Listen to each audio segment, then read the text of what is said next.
Steve here from RSM, and welcome to our latest episode of our Coffee Conversation series. Today we're joined by Helen Zahos. Welcome, Helen. I'll let Helen introduce herself because she's got a fascinating background, and I'm sure you'll be all looking forward to hearing from her. So Helen, really glad you could join me. Thank you. As we chatted before we started filming, this is all around having a casual chat over a coffee. So what is your coffee? What's your coffee of choice? Latte, just with full cream milk, even though the naturopath says I should do almond milk, but Yes. yeah. Yes. Keep it simple, I say. Yes. Well, I've got myself a piccolo today. It is the second coffee of the day, so I've just got to keep that in check a little bit before I start bouncing off the walls. So again, really happy you could join me today for a chat. And perhaps before we sort of get started, if you could give us a little bit of your background. Who is Helen Zahos? Who is Helen Zahos? To be honest, I'm a bit of a mishmash. Greek heritage. Grew up on Good Island up in the Gulf of Carpentaria, so that's that background. But my work background, I'm a nurse by trade, so registered nurse and paramedic. I also do a lot of overseas humanitarian work, so volunteer work. Now I do a bit of guest lecturing and a bit of lecturing with Monash University. I'm an expert consultant for the DART Centre for the Asia Pacific, so we look after journalists and trauma that are heading out into conflict regions. I just came back recently from, well, not that recently, but from Ukraine. I've attended disasters such as Typhoon Haiyan in the Philippines, the Nepal earthquake, the refugee crisis that has stemmed from Syria heading into the gateway of Europe on the Greek islands. I've been to Iraq. I'm trying to think. I've been to Kenya as the ambassador for World Youth International. So just a little bit of a mishmash of... Yeah, fascinating. So it's been a fascinating career thus far, and I know very recently you won Woman of the Year at the Heart of Women Awards just a week ago, I think that was. Yeah. So well done with that one, and that's Thank fantastic. You. Thanks. So perhaps if you could tell us a little bit, I'm fascinated to hear you've got such a breadth of experience in the as a humanitarian, and I'm keen to explore that a little bit further. Sure. Particularly what sort of things have you experienced, and what are some of the standout moments for you throughout that humanitarian journey? I think for me it started when I was very young. So volunteering when I was a little girl, just in the community. And I often say to people, volunteering starts at home, starts with your neighbours, and then extends out into the community, and then at a national level. For me to just go into the international level, that took 20 years of kind of volunteering my time and efforts in the community. I think some of the hardest moments, and I don't know how much you want to delve into it, but when you're in conflict areas such as Ukraine and Iraq, obviously you see some horrendous things. But listening to the stories of the people that have fled those areas are really humbling. To be sitting in a refugee camp, to be offered a cup of tea when someone has absolutely nothing but the shirt off their own back, and they're offering you something. So I've seen boat accidents where 300 people have been involved off the Greek islands, for example, and seeing children drown and adults drown as well.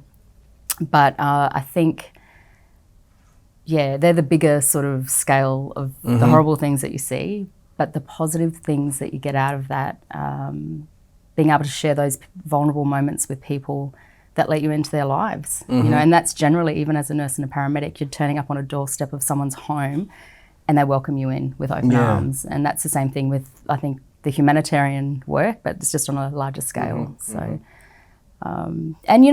Ukraine recently, having these meetings with, the defence ministers, commanders on the front line of the army, disaster coordinators of certain areas that, we were in, mayors of the city, just having, looking at plans for bomb shelters and things. It's stuff that, you don't sit down and just get trained for. It's kind of, for me, it's just evolved over 20 odd years. So it's not just bandaging someone's leg up or consoling them. It's kind of stemmed out into a bigger scale now. Yeah, so. And you have it's really obvious that you have an absolute passion for what you do and for helping people, and I think that's wonderful. We live at the moment, I guess it's fair to say, in fairly challenging times. The last couple of years in a global pandemic, and right now, as well, better than just about any of us about the conflict in the Ukraine and various other things happening around the world. Can you maybe share with us some of the challenges that you've had to deal with over the last sort of 12 months, 18 months? It can be anything that you're happy to share.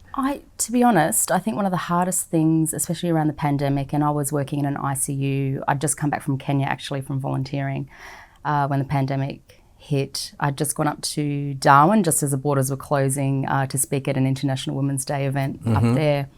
Borders closed, and it was, we realised this is big now. This is something so I think for me, it was the narrative around the vaccines, to vaccinate or not vaccinate. As a nurse, I've always had to be vaccinated for my work. But I think friendships have been lost, and the tensions around differing views, I think, has been hard. I've had items thrown at me in the hospital setting because of us. It was just the rules at the time and having to enforce those rules. So we were security guards as well as nurses, they were making us kind of stand at the front of the hospital and ask people to.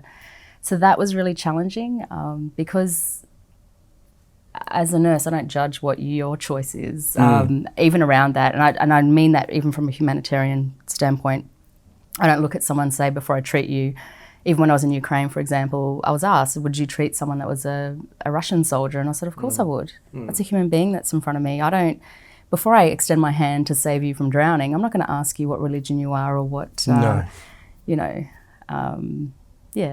you're from, what colour your skin is, or anything like that. So in the same sense, around that narrative of the vaccines, I really didn't, have a strong, I wasn't going to hate on someone, for example, if that was the case, if you had differing views.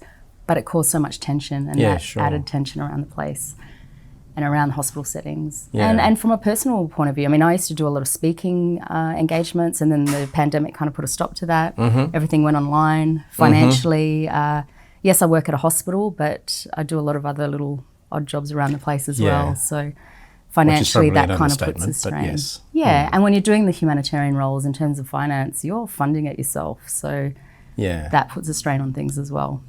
I'm sure. They say every cloud has a silver lining. It's a term that I use quite frequently in these conversations. And there's certainly a lot of clouds, and certainly many that you experience with what you do. But what are can you share some of the good things, the positives, the opportunities that you've seen arise out of adversity? So many opportunities, I think, and I say to people, take when you're handed something or an opportunity, just take it. I was sitting in New York City. I was offered a pass for the UN Commission on the Status of Women, and a woman overheard me. There was a media article about me saying, Helen's going to be speaking, on the world stage. And that wasn't actually the case. I had said I'd be speaking to Indigenous cultures, and comparing, health problems in our country, in our Indigenous cultures.